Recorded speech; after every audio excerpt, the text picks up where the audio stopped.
Hi guys, అందరూ ఎలా ఉన్నారు? ఇప్పుడైతే మేము మీకు ఒకసారి కొత్త నోటిఫికేషన్ తోటి వచ్చాను. ఇదేంటంటే బీటెక్ వాళ్ళకి అనుకోండి, ఇంకా వేరే డిగ్రీస్ వాళ్ళకి కూడా ఉన్నాయి. కాకపోతే మెయిన్లీ నాకు నాకు తెలిసి ఇది వాళ్ళకి ఉపయోగపడుతుంది అనుకుంటున్నాను. ఆ, ఇదేంటంటే ఐఐటి హైదరాబాద్ ఉంది కదా, సంగారెడ్డిలో. సో దాంట్లో నాన్ ఐఐటి వాళ్ళకి, నాన్ ఐఐటి హైదరాబాద్ ఉంటారు కదా, అంటే ఐఐటి హైదరాబాద్లో ఉండే స్టూడెంట్స్కి కాకుండా వేరే స్టూడెంట్స్ కోసం ఇది. అంటే ఐఐటి వాళ్ళే చేయాలంటే అట్లేం లేదు, వేరే వాళ్ళకి కూడా. దీంట్లో మొత్తం 250 ఇంటర్న్స్ ఉన్నారు. 250 ఇంటర్న్స్ తీసుకుంటారంట. ఇంకొకటి ఏంటంటే ఇది పెయిడ్ ఇంటర్న్షిప్. సో చూసుకోవచ్చు. నేను అఫీషియల్ వెబ్సైట్లోకి వెళ్ళి చూపిస్తున్నాను, పీడిఎఫ్ లాగా కాకుండా. సో మీరు ఈ ఐఐటి హైదరాబాద్ ఏసీ.in అని వెళ్ళిన తర్వాత సమ్మర్ ఇంటర్న్షిప్ అని ఉంటుంది. దాంట్లోకి వెళ్తే, ఈ సిఓర్లోకి వెళ్తే గైడ్ లైన్స్ చూసుకుంటే టోటల్ 250 ఇంటర్న్స్ అని తీసుకుంటారు. వాటిలో 100 ఫర్ గర్ల్స్కి మాత్రమే ఇస్తారు. అంటే మిగతాది 150 అనేది బాయ్స్కి ఉంటుంది. ఇంకొకటి పెయిడ్ ఇంటర్న్షిప్ అని చెప్పాను కదా, 2 monthsకి అయితే 15,000 ఇస్తారు, 1 monthకి అయితే 7,500, 1.5 monthకి అయితే 10,000 ఇస్తారు. నెక్స్ట్ మీరు ఏ ఆప్షన్ అయినా చూస్ చేసుకోవచ్చు, 1 month లేకపోతే 1.5 month, 2 months అని చెప్పి. ఇంకోటి ఏంటంటే ఇంకా మీకు బెనిఫిట్స్ అంటూ ఏముండవు, ఇది మాత్రమే ఫైనల్.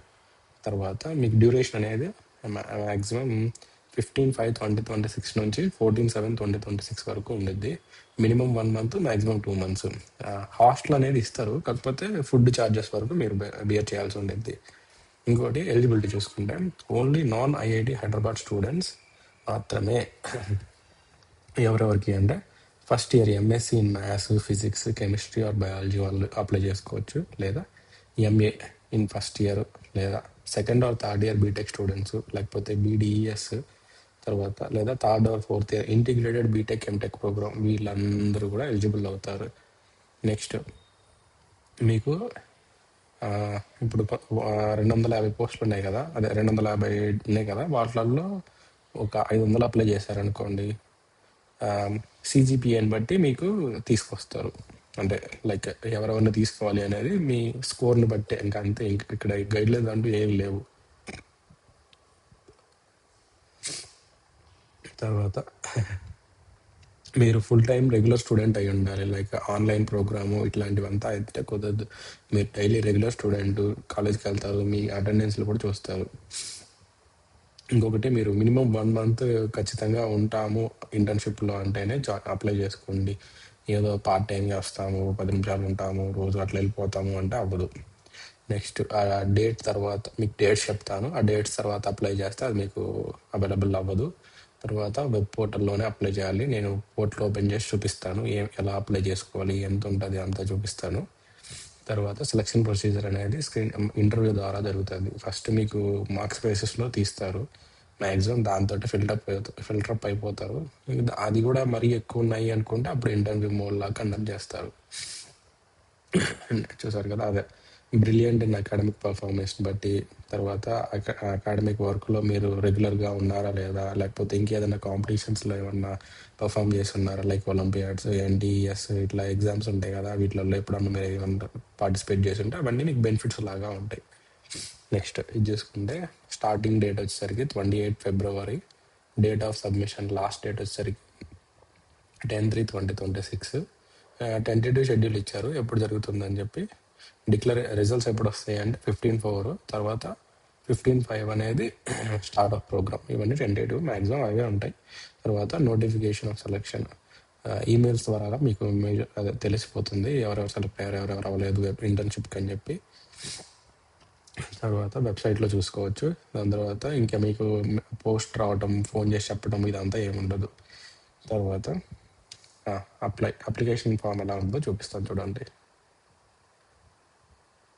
ఇది first name of the applicant, mobile number, email, gender, దాని తర్వాత డేట్ ఆఫ్ బర్త్, మీరు ఇప్పుడు ఎక్కడ చదువుతున్నారు, కరెంట్ కోర్స్ ఆఫ్ స్టడీలోకి వస్తే ఇదో ఇవన్నీ ఉన్నాయి. తర్వాత మీ సిజిపిఎస్ స్కేల్ చూసుకుంటే పర్సంటేజ్లా లేకపోతే అదా అని చెప్పి. దాని తర్వాత department of your interest in internship, మీరు ఏ డిపార్ట్మెంట్లో ఇంటర్న్షిప్ చేద్దాం అనుకుంటున్నారో కూడా చేయొచ్చు. తర్వాత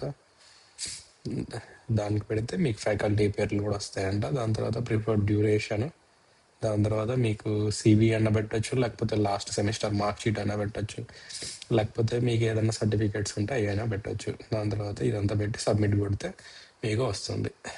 యా, మొన్న last 2 days back I think ఇస్రోలో ఇంటర్న్షిప్ వచ్చింది. ఒక సిస్టర్ నన్ను అడిగారు, సార్ ఎలా అప్లై చేసుకోవాలి అని చెప్పి. సో సేమ్ ఇలాగే ఉండిద్ది, వెబ్సైట్లోకి వెళ్ళటము, ఇలాంటి ఒక పీడిఎఫ్ లాంటిది ఉంటుంది. మీరు ఇలాంటి పెట్టుకొని ఇది మీ కాలేజ్ దగ్గరికి తీసుకొని, మీ ప్రిన్సిపల్ దగ్గరికి తీసుకొని వెళ్ళి ఈ సర్టిఫికేట్ తీసుకుంటే మీరు ఇంటర్న్షిప్కి పర్మిషన్ ఇస్తున్నట్టు వాళ్ళు అని చెప్పి. ఇది కాలేజ్ స్టాంపు, సీలు ఇవన్నీ వేసుకుంటే మీకు ఇది సరిపోతుంది. ఇది డౌన్లోడ్ చేసుకోవటమే గూగుల్లో నుంచి. సేమ్ దాంట్లో కూడా ఇస్రోలో మీరు ఏ కాలేజ్కి అయితే, ఏ ఇన్స్టిట్యూట్కి అయితే ఎలిజిబుల్ అవుతారో, అంటే మీరు దేనికోసం అప్లై చేసుకోవాలనుకుంటున్నారో, ఏ జోన్లోకి, ఆ జోన్లోకి సంబంధించిన వాళ్ళు దానికి సంబంధించిన ఇట్లా ప్రిన్సిపల్ దగ్గర సర్టిఫికేట్ తీసుకొని స్టాంప్ వేయించుకొని మీరు ఎలిజిబుల్ అయితే అదే లైక్ ఇంట్రెస్ట్ ఉంటే మీరు చేసుకోవచ్చు. సేమ్.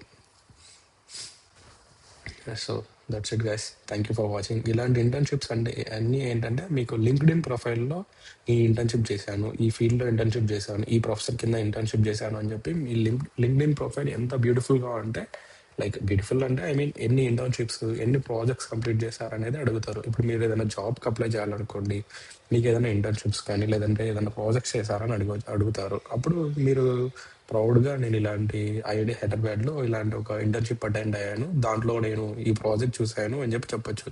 సేమ్ అలానే ఇస్రోలో ఇంటర్న్షిప్ చూశాను, దీనికి సంబంధించింది నా ప్రాజెక్ట్ ఇది అని చెప్పి మీరు ఒక 10 minutes వాళ్ళకి ఎక్స్ప్లెయిన్ చేయగలిగితే మీకు జాబ్ కన్ఫర్మ్ అయిపోతాయి. ఈ ఇంటర్న్షిప్స్ అంత వాల్యూ ఉంటుంది. సో బీటెక్ వాళ్ళు కానీ లేకపోతే ఎలిజిబిలిటీ ఎవరున్నా సరే ఇట్లాంటివి మిస్ చేసుకోవద్దు. ఎందుకంటే మీరు రిగ్రెట్ ఫీల్ అవుతారు ఇలాంటివి. అయ్యో మన కాలేజ్ మంచిగా లేదే, దానివల్లే మనం ఇలాంటివి ప్లేస్మెంట్స్ రావట్లేదే అని చెప్పి మన చాలా మంది మా ఫ్రెండ్స్ అంటాం, నేను చూసాను. సో మీరు ఆప్షన్స్ ఉన్నప్పుడు వదులుకోవద్దు.